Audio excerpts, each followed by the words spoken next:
Halo, assalamualaikum warahmatullahi wabarakatuh. Selamat siang semuanya. Jumpa kembali dengan Banyuwangi Official untuk siang hari ini. Dan mari kita nonton lagi video yang lagi viral juga, dan masih tentang pemilu 2024 ya teman-teman. Jadi inilah cerita asal mula Mas Gibran itu dicalonkan menjadi wakil presiden ataupun capres kemarin ya. Oke, kita simak videonya, dan jangan lupa ya tonton di channel Banyuwangi Official dan Sahlan Kokasinta. Oke, dan ini videonya kita ambilkan dulu, dan yang ini, nah ini ya teman-teman. Jadi gimana ceritanya, mari kita tonton dan kita simak baik-baik biar nggak gagal paham. Oke, jangan lupa yang belum nonton ataupun yang baru menemukan channel saya, silahkan di like, komen, dan share. Jangan lupa subscribe. Oke, kita play dulu. Menghendaki Mas Gibran untuk bisa menjadi cawapresnya Mas Prabowo. Cuman persoalannya waktu itu keluarga Pak Jokowi, baik Pak Jokowi maupun Bu Iriana dan keluarga besar Solo itu tidak mau kalau Mas Gibran jadi cawapresnya. Sehingga ketika ulang tahun di pondok, Mas Prabowo bilang sama saya, "So, kalau Gus siapa?" Karena waktu itu yang di-endorse sama Pak Jokowi salah satunya adalah Mas Erick Thohir. Sementara analisanya Mas Erick itu agak lemah di Jawa Timur. Sementara kita membutuhkan kemenangan di Jawa Timur. Sehingga kalau dipaksakan khawatir di Jawa Timur kita kalah. Saya bilang sama Mas Prabowo, Mas Gibran, Mas, lah sama Gus. Tapi saya sudah minta 4 kali kepada Pak Jokowi menghadap supaya Mas Gibran dikasih, nggak dikasih. Ini menunjukkan bahwa nggak ada ambisi keluarga Jokowi dan Bu Iriana untuk menjadikan Mas Gibran sebagai cawapres. Kemudian beliau bilang, bisa nggak Gus minta menghadap Pak Jokowi supaya merelakan Mas Gibran untuk diajak menjadi pendamping Mas Prabowo. Oke Mas, saya akan usahakan. Sehingga waktu itu Pak Jokowi pulang kunjungan kerja dari Cina kalau nggak salah, saya menghadap di Istana Bogor. Mas, bla bla bla bla bla bla. Ketika kalau Gus maunya siapa? Kalau nggak Mas Erick, saya waktu itu bilang Mas Gibran. Pak Jokowi itu langsung beranjak dari tempat duduknya. Jangan Gus, sambil begitu. Itu spontan. Ini menunjukkan bahwa Pak Jokowi memang tidak ada ambisi untuk menjadikan Mas Gibran ini. Sehingga ada orang mengatakan, wah ini dinasti, Pak Jokowi harus mewariskan tahtanya untuk anaknya. Enggak. Sambil ngomong ngalor ngidul, kemudian Pak Jokowi bilang, Mas Prabowo udah minta sama saya 4 kali Gus, tapi saya nggak setuju. Apalagi proses MK seperti itu, saya nggak mau kemudian intervensi MK. Kalau ibu gimana Pak Prabowo minta ketemu Bu Iriana, saya juga tidak kasih izin. Sekali lagi ini saya sampaikan apa? Bahwa keluarga Pak Jokowi tidak ada ambisi untuk menjadikan Mas Gibran sebagai cawapres.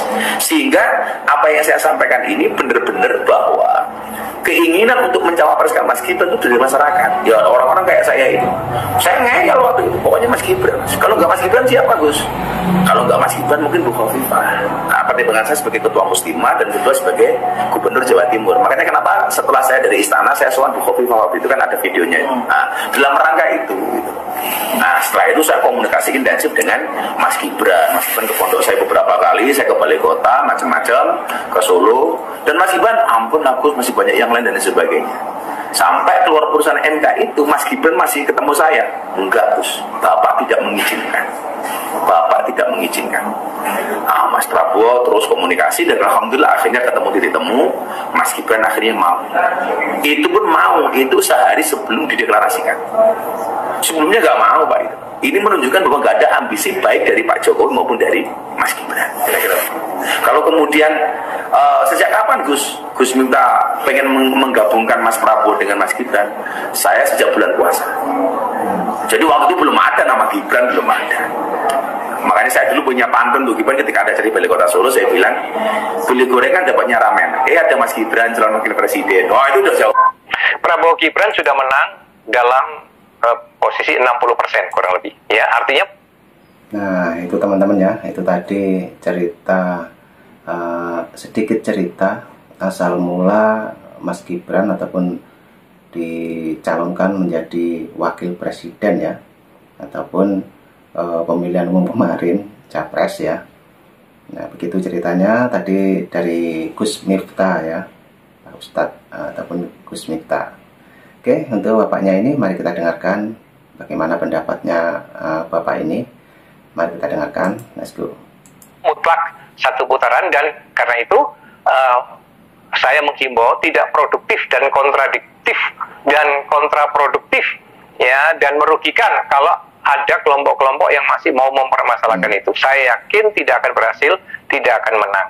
Karena sekali lagi, sebelum ada pembuktian tentang kecurangan IT, terutama IT-nya KPU, saya kira seluruh statement, seluruh pernyataan dari berbagai kelompok tentang kecurangan-kecurangan itu sudah telat, sudah basi, sudah mubazir.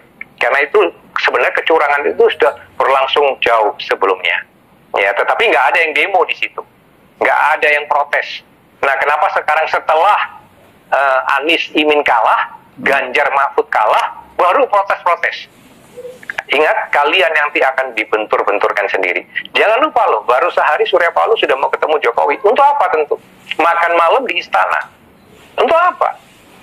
Bagi saya itu pasti untuk koalisi dan kolusi dalam tanda kutip. Ya, itu yang nikmati nanti hanya elit-elit politik. Tapi relawan kalau mau terprovokasi hancur sendiri. Benjol-benjol sendiri. Kalau nggak ditubrukkan antara relawan, dia ditubrukkan antara relawan dengan polisi dan tentara, dan kalian rugi. Padahal yang di atas itu nanti berangkul-rangkulan.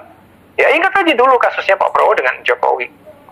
HTI, FPI, ulama semua merasa ditinggalkan. Kenapa? Setelah Pak Prabowo mau dirangkul Jokowi masuk ke kabinet, semua gigit jari, ya kan?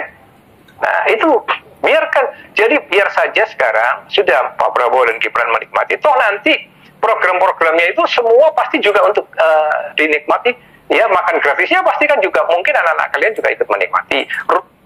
Nah, oke teman-teman. Jadi begitulah ceritanya Bapak ini tentang kemenangan Pak Prabowo dan Mas Gibran ya teman-teman. Oke, untuk selanjutnya kita dengarkan lagi untuk keterangan dari bapaknya ini. Oke. Rumah 3 juta rumah itu juga mungkin sebagian dari kalian juga ikut menikmati distribusi pupuk yang langsung, bukan sebagian juga kalian ikut menikmati. Jadi pesan saya adalah jangan relawan, jangan mau terprovokasi. Salam Pancasila. Nah, itu teman-teman. Nah, sangat unik sekali ya teman-teman ya. Dan tidak lupa ini juga mbaknya ini juga mungkin berkomentar mungkin ataupun memberikan pendapat ya. Oke, kita dengarkan tentang keberhasilan Pak Prabowo Gibran ya. Oke. Kecurangan yang sistematis, terstruktur, dan masif di pemilu 2024. Artinya, kecurangan ini melibatkan penyelenggaranya. Saya mengambil bagian sebagai KPPS. Perpanjangan tangan dari KPU. KPPS ini bertugas di setiap TPS, di mana setiap anggotanya terdiri dari 7 orang. Dalam setiap TPS itu dihadiri oleh beberapa saksi yang berasal dari partai-partai yang berbeda. Kemudian warga di sekitar juga menjadi saksi ketika setiap kotak suara dibuka dan setiap lembar dibacakan siapa paslon yang dipilih dalam lembar suara tersebut. Kecurangan terstruktur, sistematis, dan juga masif ini ditujukan kepada siapa? Siapa yang melakukan kecurangan ini? Buktinya seperti apa? Apakah Anda bisa menyebutkan TPS mana yang secara signifikan suaranya tidak menjadi milik paslon Anda, tapi malah beralih ke paslon lain? Kemudian buktinya dalam bentuk apa? Apakah ada perencanaan sebelumnya dilaksanakan pemilu ini, ada bentuk perjanjian ini akan dimenangkan satu paslon ini gitu. Itu kan yang artinya terstruktur, sistematis, dan juga masif. Apakah sudah ada? Jangan sampai bentuk kecurangan ini disuarakan hanya semata-mata karena ketidaksiapan paslon yang kalah menghadapi bahwa ya suara mereka memang tidak bergerak, tidak ada perubahan dari awal quick count diumumkan di televisi secara nasional, bahkan sampai beberapa hari ke depan suara mereka tidak bertambah, dan secara signifikan 50+1 itu sudah terjadi di salah satu paslonnya. Ya, itu teman-teman ya. Jadi ini keterangan waktu pemilihan kemarin teman-teman ya. Jadi ada yang bilang curang, ada yang beginilah. Nah, ini saksinya, mbaknya ini juga ikut menyaksikan langsung di TPS ya. Oke, kita dengarkan lagi. Jika ini terjadi kan artinya seperti sia-sia gitu yang dilakukan oleh KPPS. Kami bekerja lebih dari 24 jam untuk melakukan penghitungan suara. Kemudian karena ada paslon yang tidak puas, tidak sesuai dengan ekspektasi mereka, mereka sampaikan ini curang. Padahal di tiap TPS, kami KPPS sudah melaksanakan dengan semaksimal mungkin, sudah mengerahkan setiap tenaga kami, effort kami yang sebaik-baiknya demi terlaksananya pemilu. Jadi kiranya kita bisa berpikir jernih, bisa bijaksana menghadapi hasil pemilu yang sudah berlangsung ini. Nah, oke teman-teman. Mungkin di belakang mbaknya ini ada lagi yang mau berpendapat, kita tunggu saja. Selamat ya buat Bapak Prabowo dan Mas Gibran. Tadi pagi saya lihat hasil quick count-nya sudah melewati 57%. Wow, luar biasa.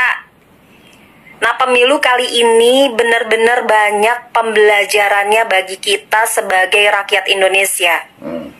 Bahwa ternyata rakyat Indonesia ini senang dengan hal yang tidak terlalu serius. Kita melihat Pak Prabowo ini sekarang lebih santai, lebih lucu. Kemudian ya kalau lagi serius ya dia serius. Terus dia lebih humanis. Itu poin banget untuk Bapak.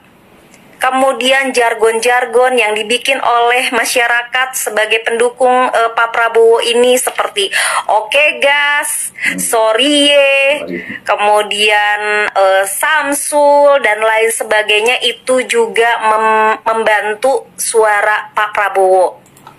Karena Nah, itu ya salah satunya untuk paslon 02 ya. Oke, kita dengarkan lagi. anak kecil aja pada seneng. Dan juga nih harus diingat bahwa di negara Indonesia meskipun mayoritas adalah agama Islam, tetapi tidak fanatik. Agama Islamnya lebih kepada toleransi karena kita terbiasa hidup berdampingan dengan orang yang berbeda agama. Bukan hanya agama Muslim. Di kantor banyak yang beda agama. Di lingkungan masyarakat banyak yang beda agama. Jadi ya nggak terlalu fanatik. Ya. Terus nih artis-artis yang mendukung Pak Prabowo bukan artis-artis yang banyak koar-koar, banyak nyinyir, memposting-posting menghina pendukung paslon yang lain. Dan mereka kebanyakan artis-artis high level atau artis papan atas. Jadi udah tahu cara bersikap, beretika. Terus lagi nih, banyak orang-orang yang silent majority karena malas debat di pemilu ini. Yang suka bawa-bawa agama. Itu juga orang-orang yang membuat suara Pak Prabowo dan Mas Gibran ini duar. Melejit. Bener nggak? Dan lagi nih, karena pendukung 01 juga. Ini semua berkat pendukung 01. Pendukung 01 ini setiap saya pribadi nih memposting video, selalu di dalamnya banyak komenan amin satu, amin satu, amin satu. Jadi sama Allah dikabulin doa-doanya, diamin-aminin. Ya kan? Ya, betul. Nah, jadi kalian sendiri yang mendukung doa-doa kami ini, kalian yang mengamini. Terus nih, ada lagi. Bahwa Pak Prabowo ini karena dia banyak diam, ketika dihina ini triggernya. Ketika dia dinilai 5 dan 11 dari 100 oleh kedua paslon, membuat rakyat Indonesia simpatik kepada Pak Prabowo. Yang tadinya bingung mau milih siapa, jadi mantap memilih siapa. Nah, itu teman-teman ya. Salah satu identiknya 02 ya. Jadi karena itu, oke, kita dengarkan lagi pendapat dari mbaknya yang ini. Termasuk saya. Saya orangnya cepat simpatik sama orang. Gak suka kalau lihat orang direndahkan, dihina. Dan saya yakin di Indonesia ini karena adat ketimurannya yang sangat kental, masyarakat itu mudah simpatik terhadap orang-orang yang direndah-rendahkan, dihina, dibully. Jadi ya, pendukung 01 dan 03 harus menerima kekalahan. Jangan merasa kalian itu pasti ini dicurang-curangi dan lain sebagainya, teriak-teriak depan KPU mau demo. Bahkan teriak-teriaknya udah kayak orang gila. Kalian itu banyak istighfar. Kan kalian tuh selalu bilang qadarullah, qadarullah. Kan qadarullah itu sesuai dengan takdir Allah kan? Terima aja ya. Takdir Allah sekarang adalah bahwa Bapak Prabowo bisa menjadi presiden di waktu yang terindah untuk dia. Kita doakan saja dia ke depan bakal memimpin seperti apa. Kita doakan kemudahan, kelancaran bagi Bapak Prabowo dan Mas Gibran dalam bekerja. Nah, itu teman-teman. Salah satu pendapat ini teman-teman ya, mengenai Pak Prabowo dan Mas Gibran untuk kedepannya ya. Oke, kita dengarkan lagi. Jangan diejek-ejek programnya, dinyinyir-nyinyirin.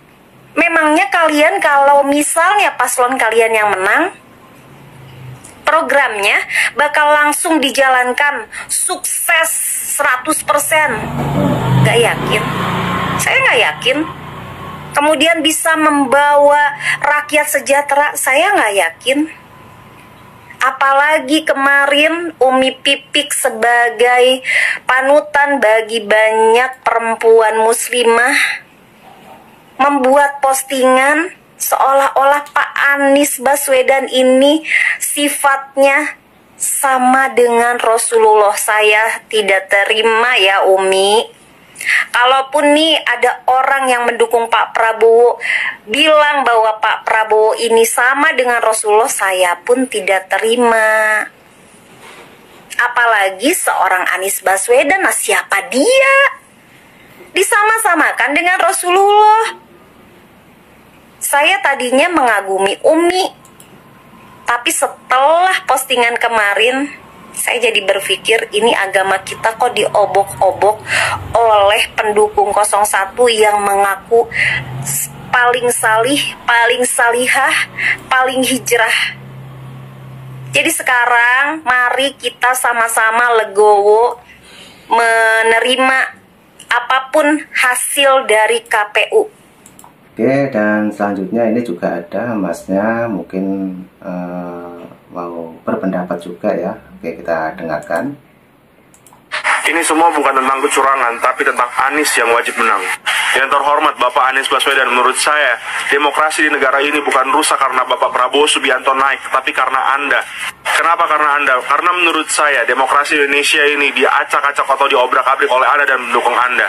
Anda menghalalkan segala macam cara untuk menangkan Pilpres kali ini. Sedangkan Bapak Anies Baswedan harus ingat, yang mana dalam negara ini bukan hanya ada satu agama, tetapi ada banyak sekali agama, dan Anda harus memahami tentang konsep NKRI untuk menjadi seorang presiden. Dan tolong digarisbawahi Pak Anies, bahwa seorang presiden atau seorang calon presiden haruslah anak Indonesia asli, bukan pendatang dari negara lain. Itu sudah tertera dalam Undang-Undang Dasar dan Anda harus taat kepada itu. Buat kalian pendukung yang masih belum terima kekalahan capres pilihannya, kalian masih nyari-nyari kesalahan capres 02. Kalian terlalu sibuk. Wong Caimin aja udah ngucapin selamat kok buat Pak Prabowo. Nah, oke teman-teman, videonya sudah habis ya. Dan begitulah, pertama kali tadi juga ada Gus Miftah yang menjelaskan pertama kali Mas Gibran menjadi capres ataupun cawapres ya, itu ada ceritanya di Gus Miftah ya, dan baru saja kita dengarkan pendapat dari saudara-saudara kita. Oke teman-teman, cukup itu dulu untuk video yang kita nobar hari ini. Jangan lupa juga tonton videonya Sahlan Kokacita dan Banyuwangi Official. Jangan lupa yang sudah menonton dari awal sampai akhir, like, komen, dan subscribe di channel ini Banyuwangi Official. Terima kasih dan sampai jumpa.